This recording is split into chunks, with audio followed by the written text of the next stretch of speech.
بسم اللہ الرحمن الرحیم۔ قیامت کے دن لوگ برہنہ جسم ننگے پاؤں اور بے ساختہ اٹھائے جائیں گے۔ حضرت عائشہ نے حضور اکرم صلی اللہ علیہ وسلم سے پوچھا، کیا لوگ ایک دوسرے کو دیکھیں گے یا نہیں؟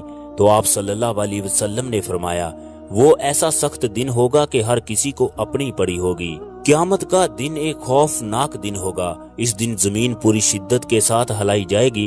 زمین کے اندر جو کچھ بھی ہے وہ اسے باہر نکال پھینکے گی۔ حاملہ عورتوں کے حمل گر جائیں گے۔ دودھ پلانے والی مائیں اپنے بچوں کو چھوڑ کر بھاگ کھڑی ہوں گی۔ بڑے بڑے پہاڑ ریزہ ریزہ ہو کر گرد و غبار کی طرح اڑ رہے ہوں گے۔ انسان اس ہیبت ناک منظر کو دیکھ کر پکار اٹھے گا، آج کیا ہو رہا ہے؟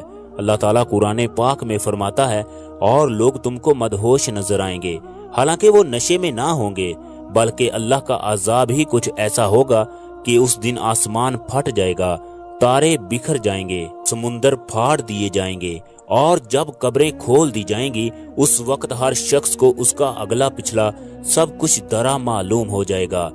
عصر کا وقت ہوگا، پرندے گھر کی جانب لوٹ رہے ہوں گے، تاجر مال فروخت کر کے گھر کو لوٹیں گے، مائیں بچوں کو گود میں سلا کر بستروں پر دراز ہوں گی، تھکے ہارے مزدور کام سے واپس آئیں گے، بادشاہ اپنے تخت شاہی پر دراز ہوگا، پولیس والے چوکیوں پر پہرا دے رہے ہوں گے۔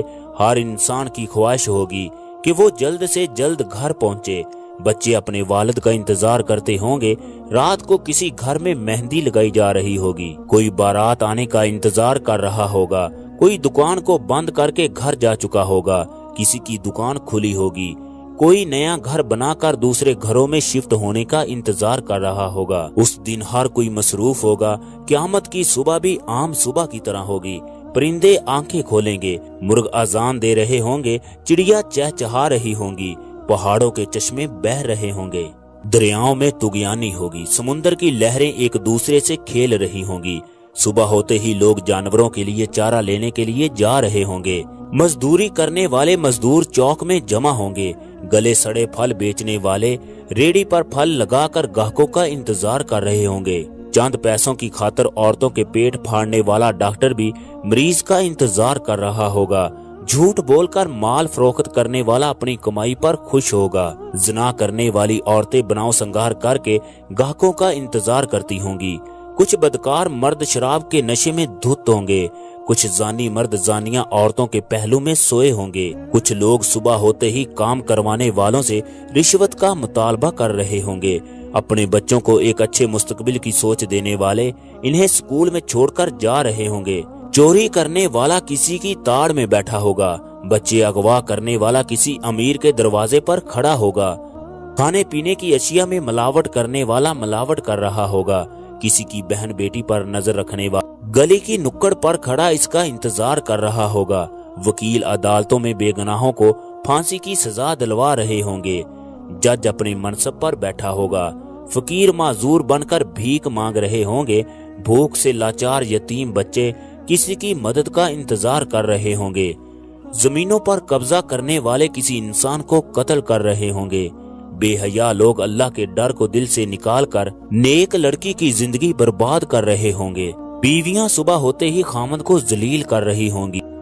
بچے باپ کے آگے روٹی کا ٹکڑا پھینک کر جا رہے، کوئی نوکری کی وجہ سے پریشان ہوگا، کسی کے بچے بھوک سے بلک رہے ہوں گے، کوئی زندگی سے چھٹکارا حاصل کرنے کے لیے ریل کی پٹڑی پر لیٹا ہو، کوئی صبح ہوتے ہی حکمرانوں کو برا بلا کہہ رہا ہوگا۔ دکاندار دکان کو کھولے گا، گاہک دکان کے اندر داخل ہوگا، وہ کپڑے کے تھان کھول کر اسے کپڑا پسند کرنے کا کہے گا، گاہک کپڑا پسند کرنے کے بعد پیسے گن رہا ہوگا۔ دلہن کی سہیلیاں اسے ملنے کے لیے گھر میں موجود ہوں گی، دوسری طرف براتی دلہن کے گھر جانے کے لیے بیٹھے ہوں گے، دلہا باہر شادی کی تیاری کر رہا ہوگا۔ حسب دستور دنیا کے معاملات جاری ہوں گے۔ اچانک سے ایک ہیبت ناک آواز آئے گی۔ یہ آواز اس قدر خوفناک ہوگی کہ دکاندار کے ہاتھ سے چیزیں گر جائیں گی، گاہک کے ہاتھ سے پیسے گر جائیں گے، کاشتکار کے ہاتھوں سے بیج گر جائے گا، دلہن کے گجرے ٹوٹ جائیں گے، پارلر میں بیٹھا دلہا خوف کے عالم میں باہر بھاگے گا، دلہے کو دلہن یاد تک نہ ہوگی، گھر والے بن سور کر بیٹھی ہوئی بیٹی کو بھول جائیں گے، ہر طرف خوف کا عالم ہو۔ اس آواز کی دہشت سے دل کی دھڑکن تیز ہوگی۔ یہ خوفناک آواز پورے جہان کا کلیجہ چیر دے گی۔ یہ آواز اس قدر خوفناک ہوگی کہ آسمان و زمین کے کلیجے پھٹ جائیں گے، پہاڑ میں بہتے ہوئے چشمے خشک ہو جائیں گے، ماؤں کے ہاتھوں سے وہ نوالے گر جائیں گے جو وہ اپنے بچوں کو کھلا رہی ہوں گی۔ اللہ کے سوا ہر انسان اس قدر خوف زدہ ہوگا کہ وہ اپنی جان کو بچانے کی فکر میں ہوگا۔ اپنے گھر کی تعریفیں کرنے والا گھر کو ریزہ ریزہ ہوتے دیکھے گا، بادشاہ اپنی بادشاہت کو ختم ہوتے دیکھے گا۔ اسرافیل کی یہ اس قدر خوفناک چیخ ہوگی جس سے پوری کائنات میں زلزلہ آ جائے گا۔ اس زلزلے کی شدت میں اضافہ ہوتا جائے گا۔ اس زلزلے سے تمام انسان اور جانور مرنا شروع ہو جائیں گے، یہاں تک کہ زمین و آسمان میں کوئی بھی جاندار زندہ نہ بچے گا۔ جب اللہ کا عذاب آئے گا کوئی بھی بھاگ نہ سکے گا۔ پھر اللہ تبارک و تعالی ارشاد فرمائے گا، آج اگر بھاگ سکتے ہو تو بھاگ کر دکھاؤ، آج اگر چھپ سکتے ہو تو چھپ کر دکھاؤ۔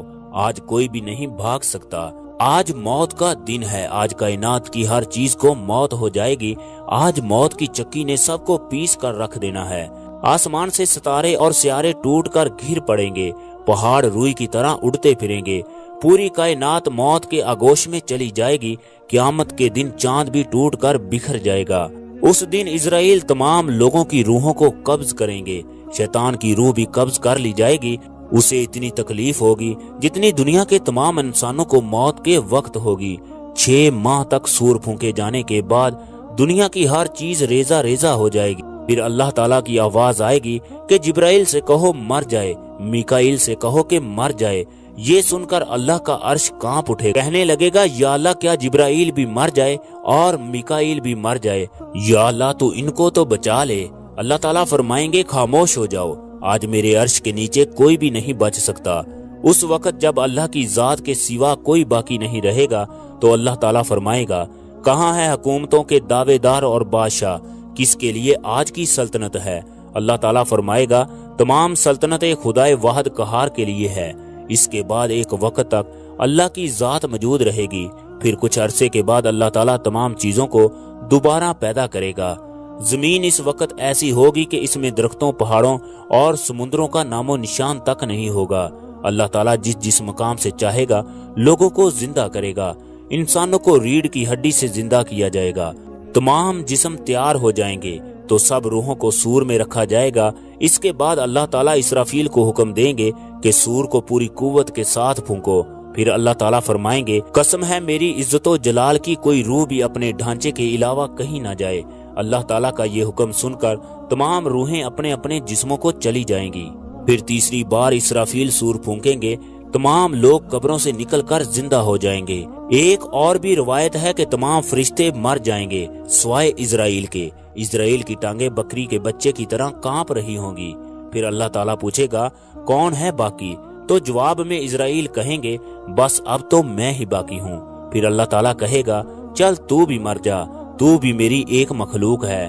پھر اللہ تعالیٰ کہے گا، کوئی ہے میرا شریک تو لے۔ پھر اللہ تعالیٰ زمین اور آسمان کو ایک جھٹکا دے گا اور کہے گا کہ میں بادشاہ ہوں، ہے کوئی میرا شریک تو سامنے آئے، ہے کوئی میرا شریک تو سامنے آئے۔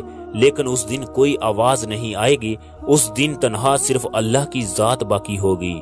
خواتین و حضرات، یہ وہ دن ہے جس کا آنا مقرر ہے، جس کے بارے میں ہمارے نبی اکرم صلی اللہ علیہ وسلم نے ہمیں پہلے سے آگاہ کیا ہوا ہے۔ ترکی میں ایک چھوٹا سا زلزلہ آیا، ہزاروں کی تعداد میں لوگ اس دنیا سے رخصت ہو گئے۔ ترکی کا ایک آدمی جس نے اپنی آنکھوں سے یہ زلزلہ دیکھا، کہنے لگا، میری آنکھوں کو ایسا دکھائی دینے لگا جیسے قیامت کا آغاز ہو چکا ہے، توبہ کا دروازہ بند ہو گیا ہے۔